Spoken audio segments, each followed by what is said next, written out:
Hey guys, it's me. Decided to do a video instead of posting this morning because, as you know, I can be pretty wordy. So I thought it might just be a little quicker and more efficient, and plus I can talk fast, so I can fit a lot of words into a short video. So, anyways, so glad that some of you want to join us on a learning journey, and for those of you who just want to take advantage of some of the activities, then that's awesome too. So, first of all, I just wanted to say I don't want to seem like a know-it-all. But I just wanted to pass along some information. So I am a teacher and I'm a mom, and I have some extra knowledge from teaching.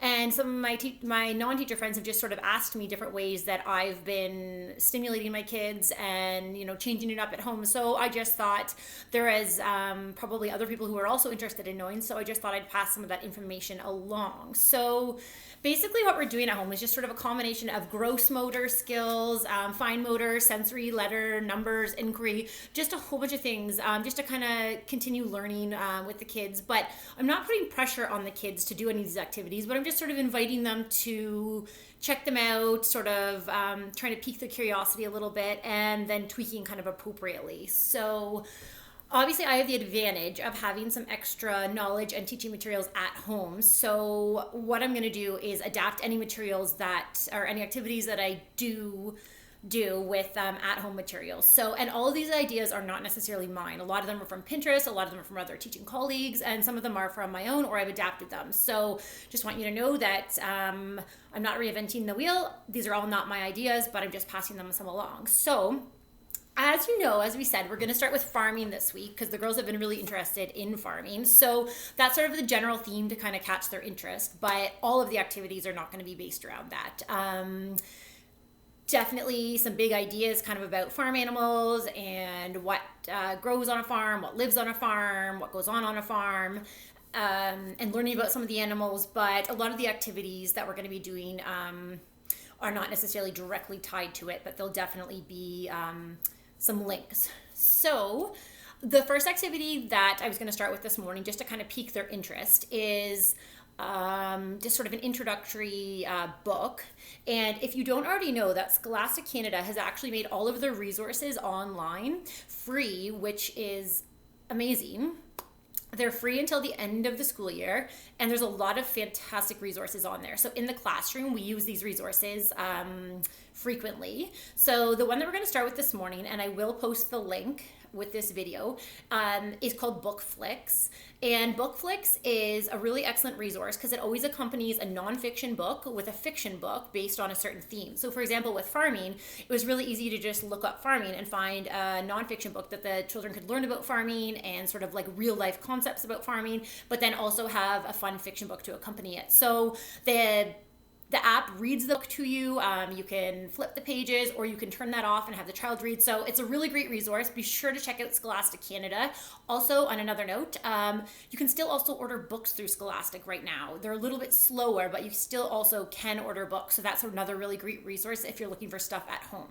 So just to sort of hook them with this topic, we will be reading the book, or we have read the book this morning actually, and then kind of just discussing farm animals. You can also look within your own book collections at home and see what kind of books you already have about farming.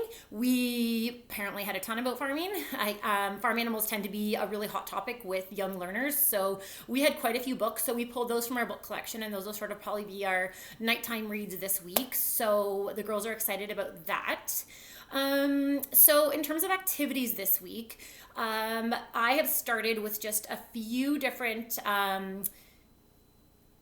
sensory activities and small motor and small gross motor. Like especially it's important with young kids to sort of get them using their muscles and getting their like hand muscles moving, because young children have small hands and they have small muscles, and they need to kind of develop this pincer grip to start writing eventually. So it's really important to do a lot of small motor control activities. So but before I get into this activity, I'll just tell you that do a little hunt around your house and just look for manipulatives. So I just looked around my house and I was able to find a variety of buttons, Kids love the buttons. I was able to find buttons. I was also able to find a bunch of beads that I had. One of them was from a necklace that I no longer liked, so I just cut it up. And these can just use these can be used as, we call them in teaching, manipulatives or counters, and they're really awesome. Kids love to play with them. They're very tactile, just any sort of manipulative, but it could also be used then for counting, and they have so many different purposes. So when you pull some of these things, keep them aside because we'll definitely be using them again.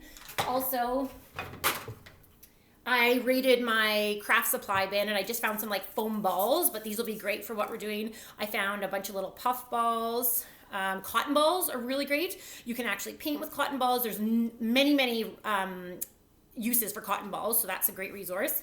Feathers always piques their interest. These are actually just checker pieces, but those will be really helpful to use.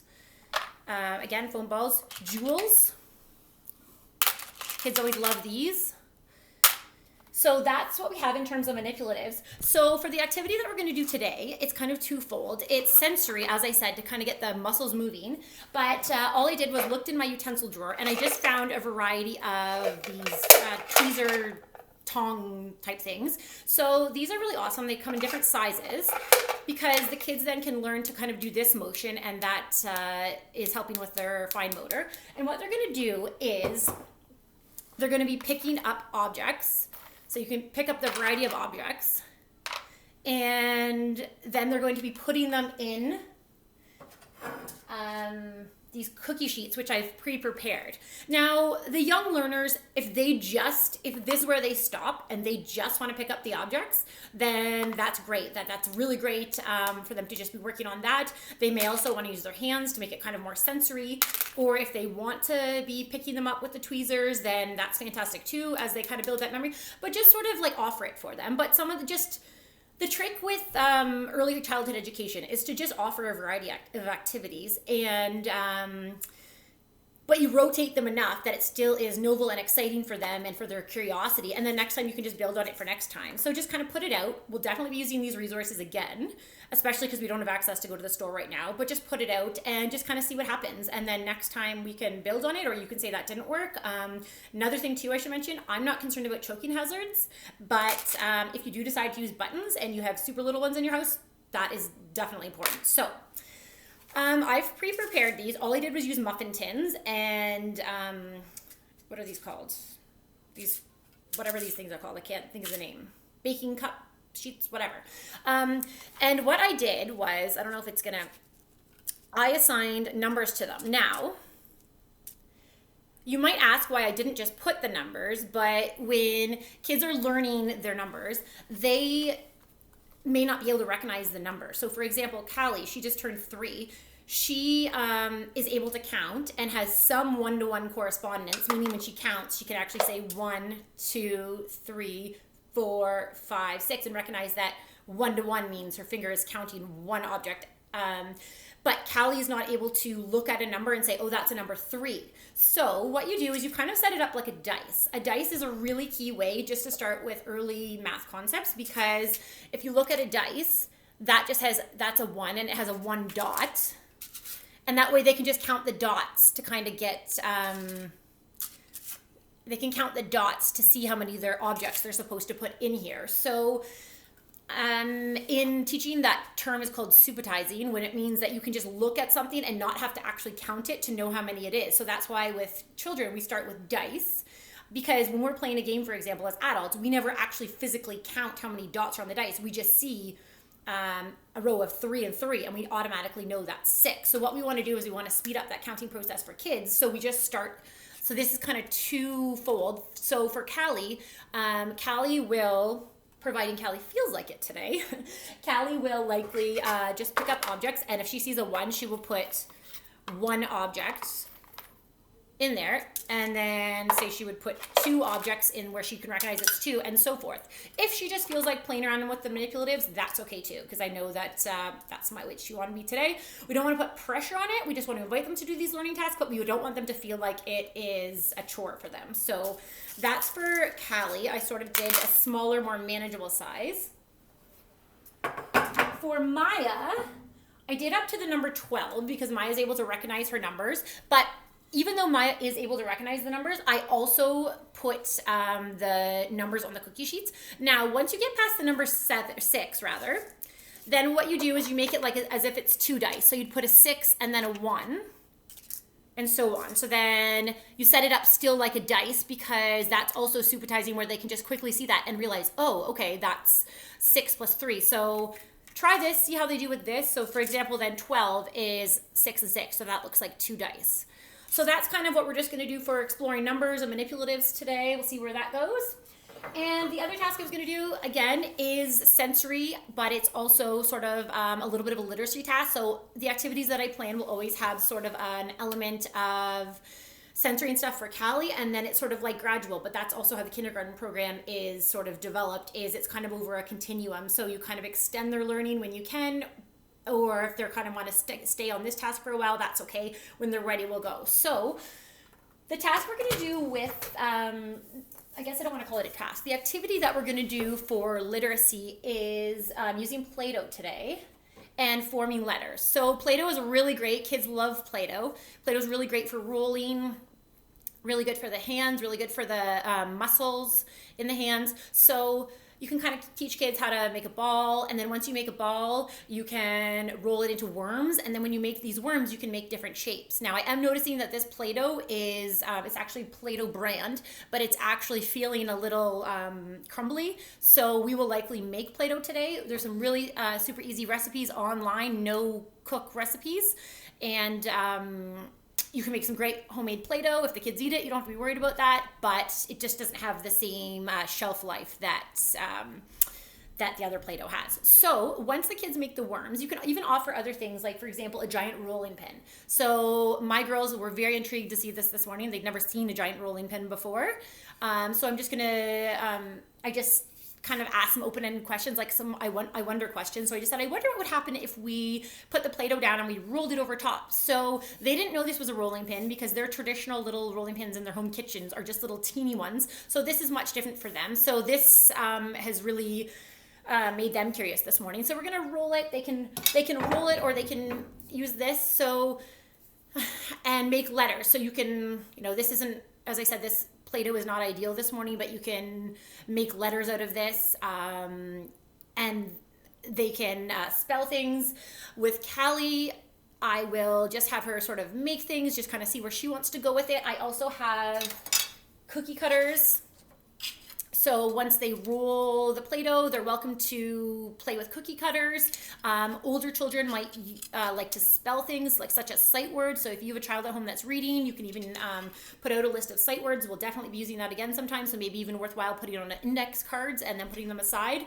There's a list of 100 top sight words for early readers and emergent readers. So that's called the Dolch reading list. So that is something that I could also post. So it kind of just shows kind of the general list that you would introduce words to kids. And that's, as teachers, what we would use at school as well. So in terms of introducing text and letter, though, usually their name is one of the first one of the first words that they learn as they learn the letters in their name, as well as family members and classmates. So, for example, for Callie today, I did take out the letters. I have stencils to help her form the letters, and if she wants to place the Play-Doh on these, she can, or kind of just kind of expose her to it and just kind of see what happens. But I have the letters for her name. Or she could use the cookie cutters as well, or she may kibosh the whole idea and just want to play Play-Doh. So we'll just kind of see where that happens. But I have withheld their Play-Doh toys right now, because we're just going to start with the letters, and I just would like to expose them to that. And then after, I imagine we will get into getting out their Play-Doh toys as well. So anything else to add about that? Just have fun with that. Letters, you can do sight words. The basic idea is that we just want to have fun with the kids, and we'll just change it up. So those are the activities that I have for today. The final thing that I was also going to post online is a Cosmic Kids Yoga episode. It's only about 11 minutes long, and it's farm animals. So if you've never tried out Cosmic Kids Yoga, it's a fantastic yoga app. Well, it's on YouTube actually, and the girl that does it is fabulous at engaging the kids in it. So this one's about farm animals, but you can find so many different topics. So I'll probably use those weekly by linking them to different themes that we're doing. And the kids love it. So you can set up the screen and the kids just follow along, and they're following a story as well. So I will post the link for the BookFlix from Scholastic to kind of as an introduction for farm animals. And also I will post a link for the Cosmic Kids yoga for today for the farm animals. So I hope you guys have fun. Hope you guys enjoy some of these activities, and we're excited to check some of these activities out today too. And also enjoy the weather. It's beautiful outside. So anyways, I'm realizing that I'm at 15 minutes, so I was just as verbose as writing it, but hopefully this is a little more exciting than reading all that. So anyways, talk to you later, guys. Have a great day. Bye-bye.